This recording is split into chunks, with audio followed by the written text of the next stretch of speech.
आप लोग सबसे पहले जो है ना लाइक कर दीजिए, ठीक है, लाइक कर दीजिए और सभी क्वेश्चंस को आप लोग कोशिश कीजिएगा कि जल्द से जल्द जवाब दें, ताकि इस वीडियो को हम लोग कम से कम समय में समाप्त कर सकें। आज का जो वीडियो बहुत मजा आने वाला है, I can promise this, you all are going to have fun, lots of fun. चलिए 6 बच्चे जुड़ चुके हैं, अब हम लोग शुरू करते हैं। सबसे पहले हम लोग ब्रीफ इंट्रोडक्शन देख लेते हैं। इस वीडियो में हम लोग जैक बोर्ड में पूछे जाने वाले जितने भी इंपॉर्टेंट, मोस्ट इंपॉर्टेंट जो क्वेश्चंस हैं सोशल साइंस में, सामाजिक विज्ञान में, सारे क्वेश्चंस को इसमें इंक्लूड किया गया है। इसलिए आप लोग इस वीडियो को मिस नहीं कीजिएगा और अंत तक बने रहिए, ठीक है। और लास्ट में आप बताइए कि कितने क्वेश्चंस का आप लोग जवाब दे पाए हैं, ठीक है। 40 में कितने क्वेश्चंस आप लोग अटेम्प्ट कर पाए और कितने क्वेश्चंस में आप लोगों का कंफ्यूजन था, ठीक है। सारे क्वेश्चंस को कवर किया जाएगा विद एक्सप्लेनेशन। चलिए वीडियो को शुरू करते हैं। ये सारा जो है ना एसएसटी का एक मॉडल पेपर है, ठीक है, क्लास 9 का, और इसमें हम लोग मोस्ट वीबीआई जो मोस्ट इंपॉर्टेंट है 40 क्वेश्चंस इस वीडियो में कवर करेंगे। पहला क्वेश्चन है, फ्रांसीसी क्रांति कब शुरू हुई? 1776, 1789, 1799 या फिर 1804? चलिए क्वेश्चन का जवाब दीजिए आप लोग। फ्रांसीसी क्रांति कब शुरू हुई? देखिए फ्रांसीसी क्रांति जो है 1789 में शुरू हुई, ठीक है। और उस समय फ्रांस के सम्राट राजा कौन थे? तो लुई 16वां, ठीक है, याद रखिएगा, लुई 16वां। और वो बने थे 1774 में, ठीक है, 1774 में बने थे। और जब वो बने थे तो जो सिंहासन था और जो खजाना था राजा का, वो पूरा क्या था, खाली था, जिसकी वजह से बहुत सारे कर लगा दिए थे। और कर लगाने के कारण जो निम्न कैटेगरी के जो लोग थे, जो गरीब लोग थे, जो किसान लोग थे, ठीक है, उसको जो ना मजबूरन क्या करना पड़ा, क्रांति करना पड़ा। उन लोगों को जो ना बहुत प्रकार के समांती कर, फिर धर्म कर लगाए गए थे, ठीक है। उससे परेशान आकर के उन्होंने क्या किया, सुबह 1789 के दिन क्या हुआ, वो मतलब क्रांति की, ठीक है। और इसमें बहुत सारे बदलाव आए, बहुत सारे अधिकार वहां के लोगों को मिला, ठीक है। चलिए आगे बढ़ते हैं। क्वेश्चन नंबर 2, फ्रांसीसी क्रांति में बुजुर्गा शब्द का क्या अर्थ होता है? कुलीन वर्ग, पादरी वर्ग, मध्यम वर्ग या फिर किसान? क्वेश्चन का जवाब दीजिए आप लोग।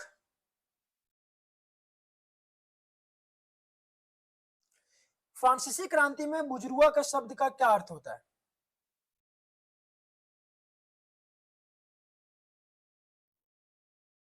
देखिए बुजुर्गा शब्द का जो अर्थ होता है वो मध्यम वर्ग होता है, ठीक है, मध्यम वर्ग। चलिए बहुत बढ़िया। क्वेश्चन नंबर 3 की ओर हम लोग आगे बढ़ते हैं। क्वेश्चन नंबर 3 है, कट्टरपंथी जैकोबिन्स ने किस राजनीतिक क्लब की स्थापना की?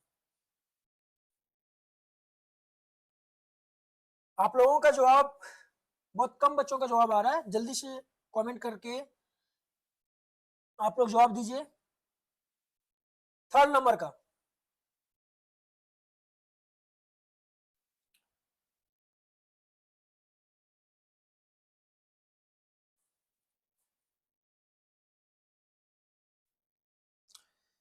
तीसरा नंबर का क्वेश्चन का जवाब दीजिए आप लोग। कट्टरपंथी जैकोबिन्स ने किस राजनीतिक क्लब की स्थापना की? उदारवादी। ठीक है, ना राजभक्त, ना उदारवाद, ना रूढ़िवाद, जैकोबिन्स, ठीक है। जैकोबिन्स यहाँ पर आ रहा है तो जैकोबिन्स क्लब का ये स्थापना किया था, ये भी लिया गया था इसी से, ठीक है, फ्रांस वाला क्रांति का पहला चैप्टर। चलिए क्वेश्चन नंबर 4 देखते हैं हम लोग। नेपोलियन बोनापार्ट ने खुद को फ्रांस का सम्राट कब घोषित किया? ये बहुत ही इंपॉर्टेंट, बहुत ही बेसिक सा भी सवाल है, जो बच्चे पढ़े होंगे पहला चैप्टर उसको पता होगा। 1799, 1804, 1815 या फिर 1821? देखिए बोनापार्ट जो थे, नेपोलियन बोनापार्ट, उसमें उसको जो है ना सेना का ताकत था, ठीक है, वो सेना के लीडर थे, जिसकी वजह से 1804 में 1804 में वो क्या किए, अपने आप को फ्रांस का सम्राट घोषित कर दिए, ठीक है। पहले वो लोगों का दिल जीता, बहुत सारे काम किए, उसके बाद फिर वह क्या किए, 1804 में अपने आप को फ्रांस का सम्राट घोषित कर दिए, ठीक है, क्योंकि उसमें उसके पास जो ना सेना का बहुत ज्यादा पावर था, ठीक है। और उस समय में राजतंत्र में जिसके पास ज्यादा सेना था, जिसके पास सेना का ताकत था, वही उस जगह का सम्राट बन जाता था। चलिए आगे बढ़ते हैं हम लोग। होलोकॉस्ट किससे संबंधित है? प्रथम विश्व युद्ध से, रूसी क्रांति से, अमेरिकी क्रांति से, या फिर द्वितीय विश्व युद्ध से? होलोकॉस्ट, देखिए होलोकॉस्ट जो है वो हमारा द्वितीय विश्व युद्ध से क्या है, संबंधित है, ठीक है। याद रखिएगा होलोकॉस्ट जो है वो हमारे सेकेंड वर्ल्ड वॉर से रिलेटेड है। क्वेश्चन नंबर 6, भारत की सबसे बड़ी नदी कौन सी है? गंगा, ब्रह्मपुत्र, गोदावरी या फिर कृष्णा? ये बहुत ही इजी क्वेश्चन था, आई होप आप सभी को आता होगा।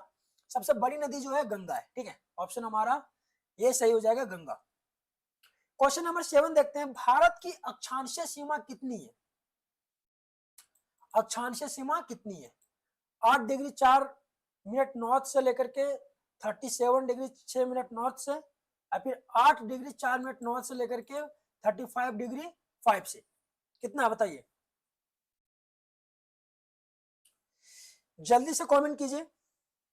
देखिए 35 तो होगा नहीं, ठीक है, तो आप लोग गेस कर लिए होंगे।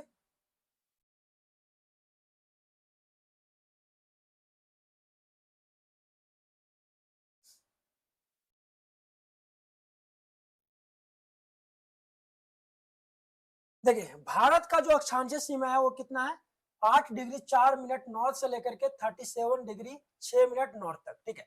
ऑप्शन हमारा क्या हो जाएगा, क सही हो जाएगा, ए नंबर, ठीक है। लेकिन यहाँ पर क्वेश्चन एक और पूछा जा सकता है, देशांतरीय सीमा, ठीक है। तो आ देखिएगा 68 डिग्री कितना होता है, 68 डिग्री 7 मिनट पूर्व से, ईस्ट से लेकर के 97 डिग्री 25 मतलब 25 मिनट ईस्ट तक, ये होता है हमारा देशांतर सीमा, ठीक है।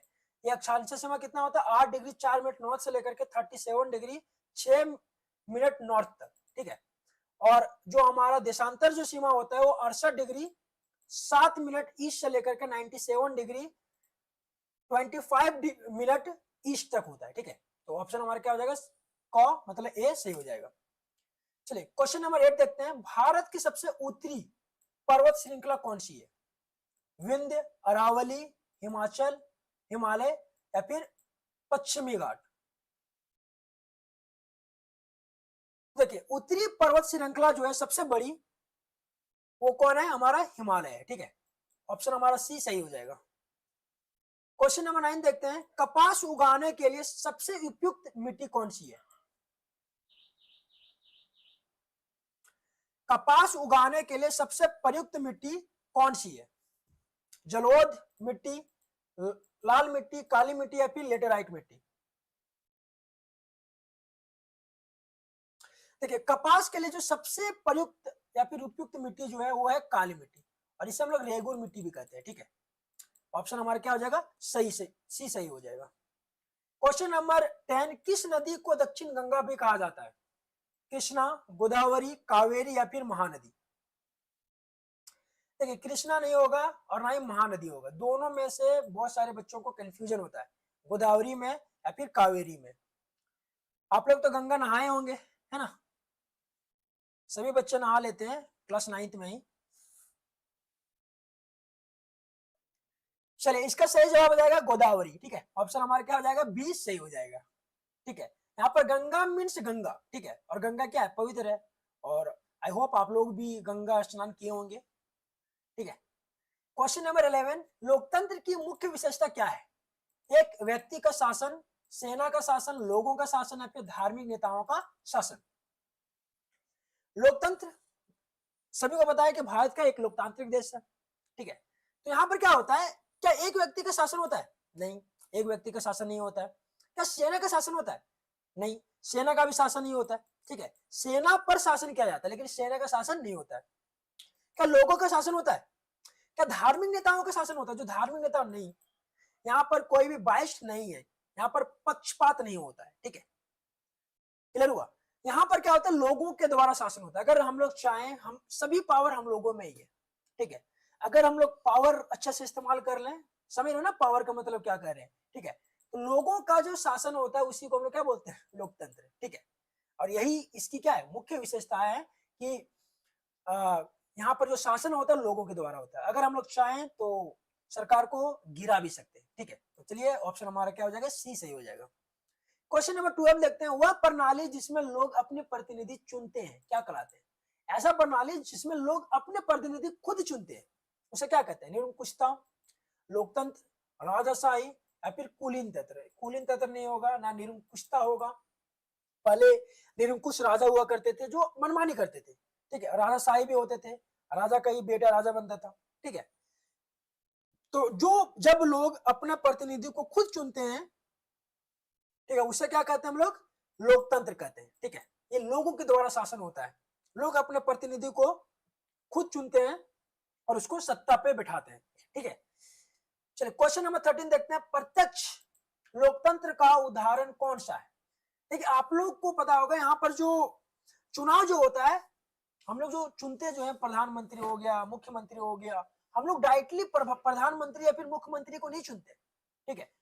आप लोग को पता होगा हम लोग एमएलए को चुनते हैं, हम लोग जो है विधायक को चुनते हैं, ठीक है। मुख्यमंत्री का चुनाव नहीं होता है, विधायक का चुनाव होता है, ठीक है। तो ये हमारा क्या हो गया, अप्रत्यक्ष।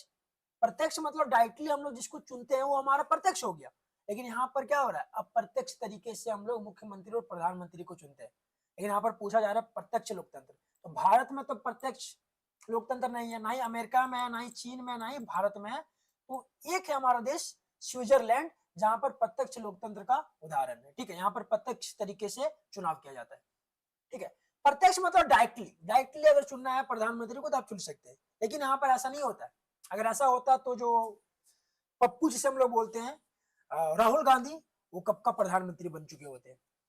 चलिए क्वेश्चन नंबर 14 देखते हैं, भारतीय संविधान कब अपनाया गया।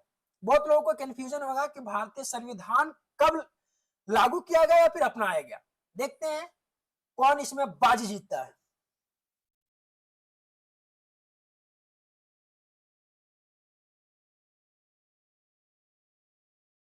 थर्टीन का डी मार है ना। चलिए जल्दी से जवाब दीजिए, 14 का क्या होगा सही जवाब, फिर हम लोग आगे बढ़ेंगे। 14 का डी मार रहे हैं ना, 26 नवंबर 1949, 26 का 24 का बी। देखिए जो शंकर है, छोटू जिसे हम लोग बोलते हैं, मार रहा 14 का बी। अरुण का भी 14 का बी आ रहा है। देखिए इसी क्वेश्चन में जो ना आप लोग को दिक्कत होगा, कंफ्यूजन होगा। आप लोग को हम पहले भी बताए थे कि देखिए जानते हैं सभी, लेकिन बस थोड़ा सा कंफ्यूजन है। और एक कंफ्यूजन, एक छोटा सा गलती आप लोगों को 1 मार्क्स कम कर सकता है। और अगर 1 मार्क्स कम आया तो फिर आप लोगों का जो A+ है डायरेक्ट आ जाएंगे आप लोग A में, ठीक। 80 से जैसे कम आए 79 आपका A आ जाएगा, क्योंकि इसमें मार्क्स नहीं दिखता है, यहाँ पर ग्रेड दिखता है। तो आप लोग गलती को सुधारिए और सीखते चलिए, ठीक है। देखिए यहाँ पर पूछा जा रहा अपनाया, तो अपनाया जो गया था वो 26 नवंबर 1949 को अपनाया गया था, ठीक है। 26 नवंबर 1949 को। और लागू जो किया गया था वो 2 महीने के बाद किया गया था, 26 जनवरी 1950। और इसी दिन हम लोग क्या करते हैं, रिपब्लिक डे मनाते हैं, गणतंत्र दिवस मनाते हैं। चलिए बहुत बढ़िया, आप लोग समझदार हैं, समझ गए होंगे।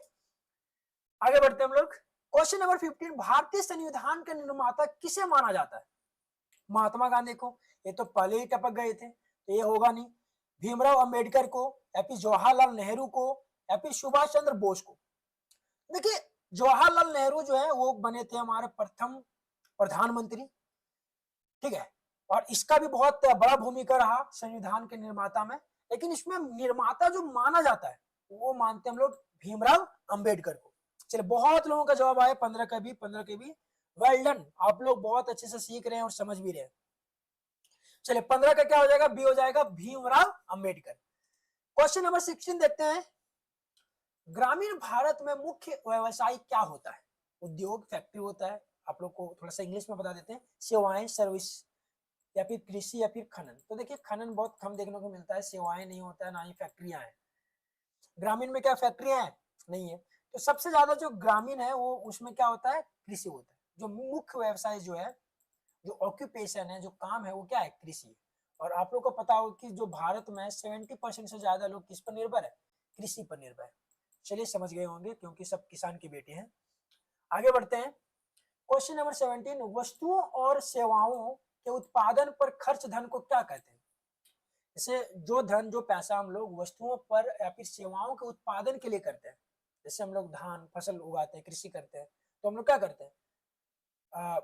पैसा खर्चा करते हैं, राइट। हम लोग बीज खरीदते हैं, हल जुताई, बहुत सारी चीजें करते हैं, खाद भी डालते हैं, उस पर जो खर्च करते हैं हम लोग उत्पादन के लिए, वस्तुओं के उत्पादन के लिए, सेवाओं के उत्पादन के लिए, उसके धन को हम लोग क्या कहते हैं? निवेश कहते हैं, आय कहते हैं, इनकम कहते हैं, या व्यय करते हैं, खर्च कहते हैं, फिर पूंजी कहते हैं। ये पूंजी नहीं होगा, ये व्यय होगा, ठीक है, खर्च होगा, ठीक है। और इससे हम लोग को मिलता भी है ना, वापस भी मिलता है, तो ये हमारा क्या हो जाएगा? व्यय हो जाएगा। 17 का डी बोल रहा है।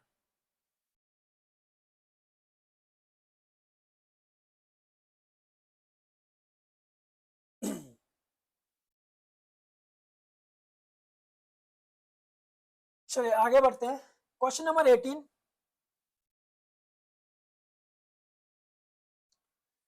प्राथमिक क्षेत्र किसे कहा जाता है? वन विनिर्माण को, कृषि को, सेवाएं को, या फिर निर्माण को? तो जो प्राथमिक क्षेत्र वो हमारा कृषि आता है, ठीक है। ऑप्शन हमारा क्या हो जाएगा? बी से हो जाएगा। चलिए क्वेश्चन नंबर 19 देखते हैं। जनगणना 2011 के अनुसार भारत की साक्षरता दर, साक्षरता दर मतलब कितने लोग, जो लोग हैं, जो संख्या, जनसंख्या जो है भारत का, वो कितने प्रतिशत जो है पढ़े लिखे। निरक्षरता मतलब होता है अनपढ़, साक्षरता मतलब होता है पढ़ा लिखा, ठीक है। तो 74, 65 या फिर 84 या फिर 62? चलिए जवाब दीजिए 19 का, जल्द से जल्द जवाब दीजिए 19 का। हाँ 19 का ये जवाब दे रहे, सही जवाब है 19 का, यही होगा 74.04%, ठीक है। क्वेश्चन नंबर 20 देखते हैं। भारत में बेरोजगारी का डेटा कौन सा संगठन एकत्र करता है? ये सब जो है ना, सब संगठन है, रिजर्व बैंक ऑफ इंडिया, फिर सीबीआई है, पीसीएस वो है। तो बेरोजगारी का जो डेटा है कौन संगठन करता है, कौन इसको इकट्ठा करके रखता है? तो देखिए क्या हो जाएगा हमारा ऑप्शन, ये सही हो जाएगा, एनएसएसओ, ठीक है। एनएसओ जो है एक संगठन है जो बेरोजगारी डेटा को क्या करता है? संगठित करके रखता है, ठीक है, एकत्र करके रखता है। क्वेश्चन नंबर 21, कर्क रेखा कितने भारतीय राज्यों से होकर के गुजरती है? 8, 9, 10 या फिर 11? ये बहुत ही इजी क्वेश्चन था। इसका सही जवाब हो जाएगा ऑप्शन हमारा ए 8, ठीक है। झारखंड से गुजरती है, मिजोरम से, फिर हमारा गुजरात से गुजरता है, राजस्थान से गुजरता है, ठीक है, और जो है ना 3 मतलब राज्यों से गुजरता है, ठीक है। चलिए आगे बढ़ते हैं। क्वेश्चन नंबर 22, हरित क्रांति का मुख्य उद्देश्य क्या था? औद्योगिक उत्पादन बढ़ाना, प्रदूषण कम करना, सेवा क्षेत्र बढ़ाना, या फिर कृषि उत्पादन बढ़ाना? हरित क्रांति का क्या मतलब होता है? देखिए हरित क्रांति जो है लाया गया था कृषि को बढ़ाने के लिए, ठीक है, कृषि को बढ़ाने के लिए, जिसे हम लोग बोलते हैं हाइबर, ठीक है। हाइब्रिड वाला जो चीजें होता है, हाइब्रिड वाले संकर धान जैसे उपयोग करते हैं हम लोग, ये हमारा कृषि को बढ़ाने के लिए, क्योंकि भूमि को हम लोग बढ़ा नहीं सकते हैं और जनसंख्या तो बढ़ रही है, इसी के उत्पादन के लिए हम लोग हरित क्रांति को क्या किए थे? लाए थे। चलिए आगे बढ़ते हैं। क्वेश्चन नंबर 23, कौन सा मौलिक अधिकार कानून के समक्ष समानता देता है? हम लोग जानते हैं कि मौलिक अधिकार जो है 6 मौलिक अधिकार है। समानता का अधिकार, धर्मनिरपेक्षता का अधिकार, स्वतंत्रता का अधिकार, शोषण के विरुद्ध अधिकार, संस्कृति को शैक्षणिक अधिकार, और संवैधानिक उपचार का अधिकार। 6 अधिकार है, 7 एक्चुअली में थे। एक संपत्ति का अधिकार था, ठीक है, जिसको 1978 में क्या किया गया था? हटा दिया गया था, ठीक है। और जो एक और होता है मौलिक कर्तव्य, और मौलिक कर्तव्यों की जो संख्या वो कितनी है? 11 है। चलिए इसका सही जवाब बता देते हैं। समानता का जो अधिकार है वो क्या होगा? समानता का अधिकार होगा। चलिए आगे बढ़ते हैं। क्वेश्चन नंबर 24, जिन संसाधनों का पुनः पूर्ति हो सकती है उन्हें क्या कहते हैं? अनवीकरणीय संसाधन, नवीकरणीय संसाधन, जीवाश्म ईंधन, या फिर भंडार? देखिए जीवाश्म ईंधन उसे कहते हैं जिसका उपयोग करने के बाद क्या हो सकता है? खत्म हो सकता है, और उसको बनने में जो है बहुत ज्यादा समय लगता है, ठीक है, जैसे कोयला हो गया, पेट्रोलियम हो गया, ये सब क्या है, हमारे जीवाश्म ईंधन है। ठीक है, भंडार तो होगा नहीं, इसमें मैच ही नहीं कर रहा है। तो यहाँ पर बोला कि जिन संसाधनों का पुनः पूर्ति हो सकता है, मतलब ऐसे संसाधन इसका उपयोग किए और फिर से वो बन गया, फिर से उसका निर्माण कर सकते हैं, वैसे संसाधन को क्या कहते हैं? तो वैसे संसाधन को हम लोग कहते हैं नवीकरणीय संसाधन। बहुत बढ़िया, सभी का जवाब आया, तुरंत से जवाब आया, 24 का भी, 24 का भी। चल, बहुत हम खुश हैं कि आप लोगों को जो ना सारे क्वेश्चन का आंसर पता है। ठीक है, अनवीकरणीय क्या होता है? जिसका उपयोग हम लोग बार बार नहीं कर सकते। ठीक है, और इसका उपयोग करने से क्या हो जाता है? खत्म हो सकता है। कोयला, पेट्रोलियम सब जो है, इसका उपयोग अगर एक बार हम लोग किए तो ये क्या हो सकता है? खत्म हो सकता है। इसमें क्या हो गया? पवन ऊर्जा, सौर ऊर्जा हो गया, ठीक है, जल हो गया, वायु हो गया, सब क्या है? हमारे नवीकरणीय संसाधन है। चलिए आगे बढ़ते हैं। नाजी पार्टी का प्रतीक क्या था? नाजी पार्टी, हथौड़ा और दरांती, तिरंगा, लाल झंडा या फिर स्वास्तिक? चलिए क्वेश्चन नंबर 25 का जवाब दीजिए। नाजी पार्टी का जो प्रतीक था वो था हमारा स्वास्तिक। ठीक है, क्वेश्चन नंबर क्या हो जाएगा? डी, सॉरी 25 का डी जो है सही हो जाएगा। आगे बढ़ते हैं हम लोग। भारत की आधिकारिक भाषा क्या है? अंग्रेजी है, हिंदी है, बंगाली है, फिर तमिल है? देखिए, बंगाली तो सिर्फ बंगाल में बोला जाता है, तमिल तो सिर्फ तमिलनाडु में ही बोला जाता है, अंग्रेजी पूरे भारत में बोला जाता है, लेकिन ये आधिकारिक भाषा नहीं है। ठीक है, कुछ very few number of people can speak English in India. ठीक है, तो अंग्रेजी तो होगा ही नहीं, तो क्या होगा? हमारा हिंदी होगा। सभी को आता है, चाहे वो बिहार के हो, झारखंड के हो, चाहे बंगाल के हो, सभी को हिंदी आता है थोड़ी बहुत। क्वेश्चन नंबर 27 देखते हैं। प्रथम विश्व युद्ध की शुरुआत किस घटना से मानी जाती है? जो प्रथम विश्व युद्ध हुआ था 1914 से 1918 के बीच। ठीक है, और जो हमारा सेकेंड वर्ल्ड वॉर हुआ था वो हुआ था 1939 से 1945 के बीच। ठीक है, यहाँ पर बोला कि प्रथम जो विश्व युद्ध हुआ, वर्ल्ड वॉर फर्स्ट जो हुआ, वो किस घटना से शुरू हुआ? हिरोशिमा पर बम, हिरोशिमा और नागासाकी पर जो बम हुआ था 1945 में हुआ था, और कौन किए थे? ये हुआ था अमेरिका के द्वारा। ठीक है, जापान में गिराया गया था। वर्दुन की लड़ाई इसमें नहीं था, या फिर पोलैंड पर आक्रमण कर दिया था, ये भी नहीं था। ये था आर्कड्यूक फ्रांज फर्डिनेंड ने क्या किया था? हत्या हो गया था। ठीक है, इसी का हत्या हो गया था, यही हमारा क्या हो जाएगा? सही हो जाएगा। ठीक है, आर्कड्यूक फ्रांज जो थे, फर्डिनेंड की हत्या। ठीक है, इसी के कारण से क्या हुआ? प्रथम विश्व युद्ध का शुरुआत हुआ। चलिए क्वेश्चन नंबर 28 देखते हैं। चलिए बहुत बढ़िया, 27 का डी जवाब दिए हैं। ठीक है, चलिए क्वेश्चन नंबर 28 देखते हैं। मिट्टी की सबसे उपजाऊ परत कौन सी मानी जाती है? ऊपरी परत, निचली परत, आधार शिला या फिर रेगोलिथा?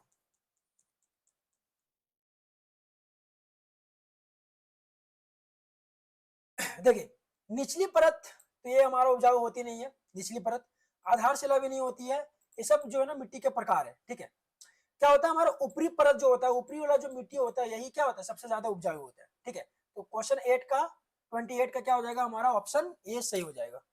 चलिए क्वेश्चन नंबर 29 देखते हैं। भारत में कानूनों के क्रियान्वयन के लिए कौन सा जिम्मेदार है? न्यायपालिका, कार्यपालिका, विधायिका या फिर पुलिस? चलिए जल्द से जल्द जवाब दीजिए आप लोग।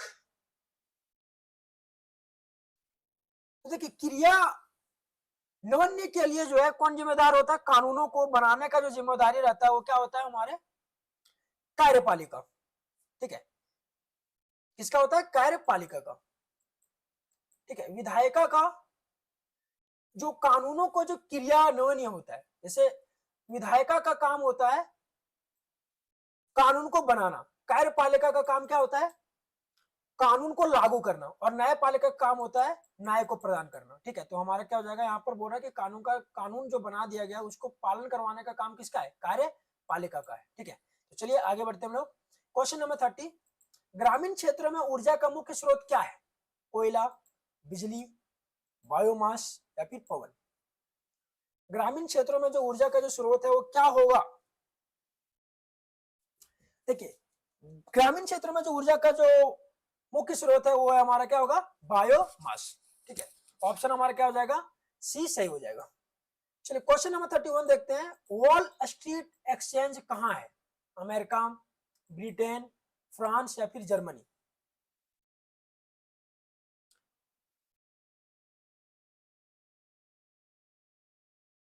चलिए जल्दी जवाब दीजिए आप लोग 31 का। किसी का भी जवाब नहीं आया है?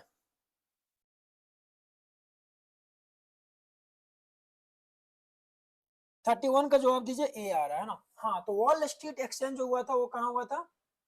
अमेरिका में हुआ था। बहुत बढ़िया, शिवम का भी, अरुण का भी, सुमन का भी, सभी का, लगभग सभी का जवाब आ रहा है ये अमेरिका। चलिए आगे बढ़ते हैं, क्वेश्चन नंबर 32। अमेरिका में श्वेत बसने वालों ने कौन सी खेती अपनाई? अमेरिका में जो श्वेत बसने वाले लोग जो थे, उसने कौन सी खेती अपनाई थी? स्थानांतरण खेती, आदिम खेती, गहन कृषि, या फिर इनमें से कोई नहीं? तो देखिए, देखते हैं कितने लोगों का जवाब आता है। इसका सही जवाब हो जाएगा हमारा ऑप्शन सी, गहन कृषि। ठीक है, गहन कृषि को क्या किया था अमेरिका ने, श्वेत बसने वालों ने क्या किया था, इस खेती को अपनाया था, गहन कृषि को। ठीक है, चलिए आगे बढ़ते हैं, क्वेश्चन नंबर 33। गर्मियों में उत्तरी मैदानों में बहने वाली हवा को क्या कहते हैं? उत्तरी मैदान क्षेत्रों में गर्मियों में क्या होता है, हवाएं बहती है, उसे क्या कहते हैं? काल बैसाखी, लू कहते हैं, या फिर व्यापारिक हवाएं कहते हैं, या फिर इनमें से कोई नहीं?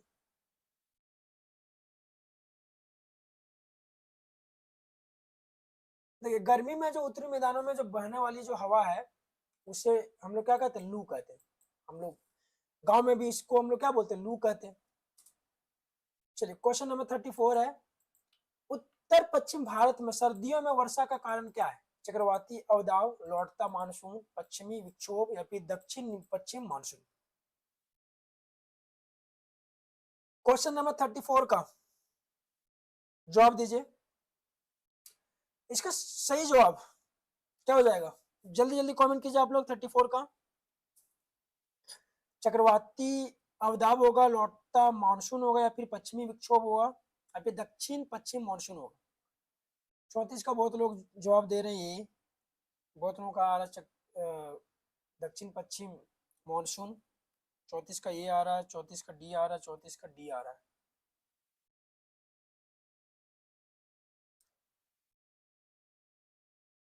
हाँ हाँ, सी होगा, शिवम का सही जवाब है, सी होगा। ठीक है, 34 का क्या होगा? सी होगा, पश्चिमी विक्षोभ। ठीक, आप लोग करेक्ट कर लीजिए। Question number 35। प्रवास से जनसंख्या में परिवर्तन कहाँ होता है? प्रस्थान क्षेत्र में, आगमन क्षेत्र में, या फिर दोनों क्षेत्र में, या फिर कहीं नहीं? बोल रहा है कि प्रवास से जनसंख्या में परिवर्तन मतलब एक जगह से एक जगह, जैसे मान लीजिए अभी यहाँ पर मानसिंह टाड़ है, ठीक है, मानसिंह टाड़, और एक जगह है मान लीजिए फतेहपुर। ठीक, अब मान लीजिए यहाँ पर कितना है, 90 व्यक्ति है मानसिंह टाड़ में, और यहाँ पर मान लीजिए 100 है। तो एक स्टूडेंट अगर यहाँ से यहाँ, एक स्टूडेंट या फिर एक कोई व्यक्ति अगर फतेहपुर चला गया, कहां पर? फतेहपुर, तो क्या होगा, यहाँ पर हो गया 89, और यहाँ पर क्या हो जाएगा? 101। ठीक है, तो बोल रहा है कि प्रवास से एक जगह से दूसरी जगह जाने से जनसंख्या में परिवर्तन कहाँ होता है? तो प्रस्थान क्षेत्र में जहां पर जाता है, या फिर आगमन क्षेत्र में जहां पर वो आता है, या फिर दोनों क्षेत्रों में? ठीक है, चलो जल्दी जवाब दीजिए। 35 का सी बोल रहा है, 35 का सी। हाँ बहुत बढ़िया, आप लोग समझ गए होंगे, 35 का क्या होगा? सी होगा। दोनों क्षेत्रों में क्या होता है? परिवर्तन होता है। ठीक है, एक अगर कम हो गया तो यहाँ पर देखिए, यहाँ पर बढ़ गया। ठीक है, तो दोनों क्षेत्रों में क्या होता है? परिवर्तन देखने को मिलता है। चलिए आगे बढ़ते हैं, क्वेश्चन नंबर 36। गरीबी रेखा क्या है? अमीर गरीब को अलग करने वाली रेखा, औसत आय दर्शाने वाली रेखा, बुनियादी जरूरतों के लिए न्यूनतम आय स्तर, या फिर अधिकतम आय स्तर? गरीबी रेखा क्या है?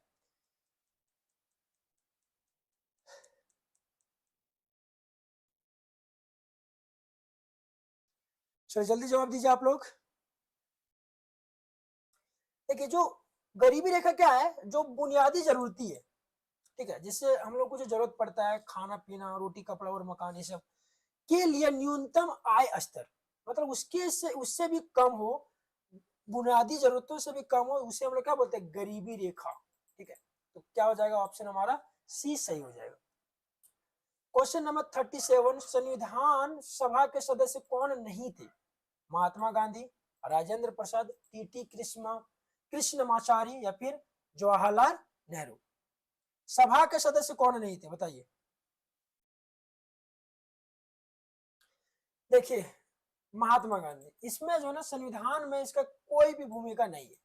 हाँ, स्वतंत्रता दिलाने के लिए इसका बहुत बड़ा योगदान रहा है, लेकिन महात्मा गांधी का जो योगदान है संविधान में वो कुछ भी नहीं रहा है।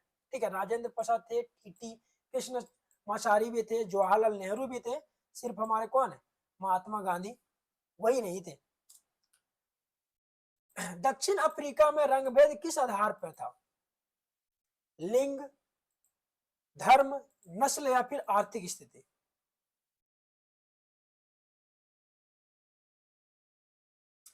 देखिए जो रंग भेद जो था वो नस्ल से, ठीक है, ना ही लिंग का था, ना ही धर्म का था, और ना ही आर्थिक स्थिति का था, नस्ल का था। ठीक है, वहां पर देखिए गोरे लोग जो है काले लोगों पे क्या करते थे, अत्याचार करते थे, शोषण करते थे, उसको मतलब नीचा समझते थे। ठीक है, फिर आए नेल्सन मंडेला, वो 30 साल तक जेल में भी काटे, बहुत ज्यादा स्ट्रगल के बाद फिर 1994 में, ठीक है, 1994 में 26 अप्रैल 1994 में क्या हुआ, फर्स्ट डेमोक्रेटिक इलेक्शन हुआ।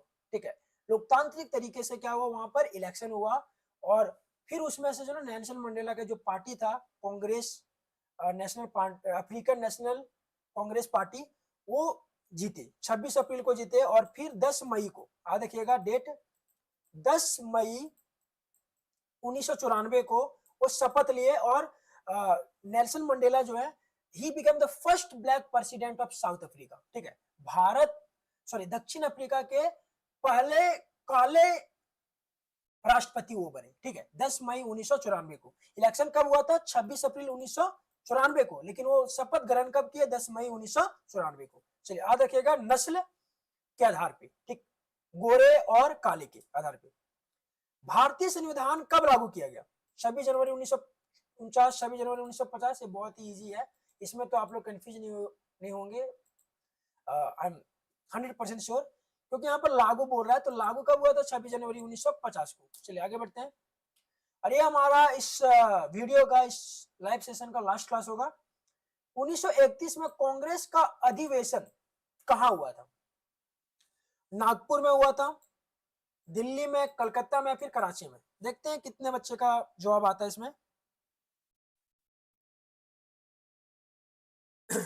1931 का, 1931 में कांग्रेस का अधिवेशन कब हुआ था? जल्दी जवाब दीजिए आप लोग।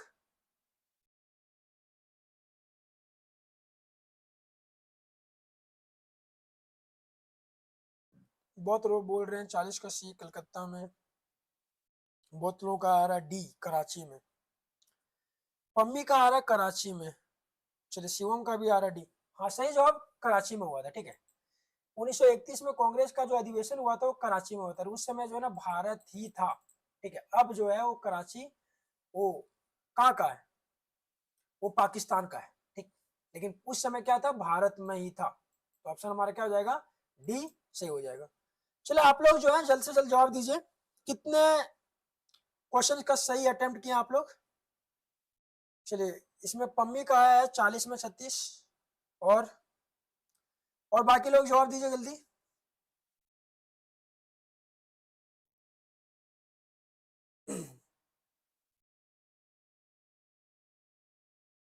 चलिए जल्द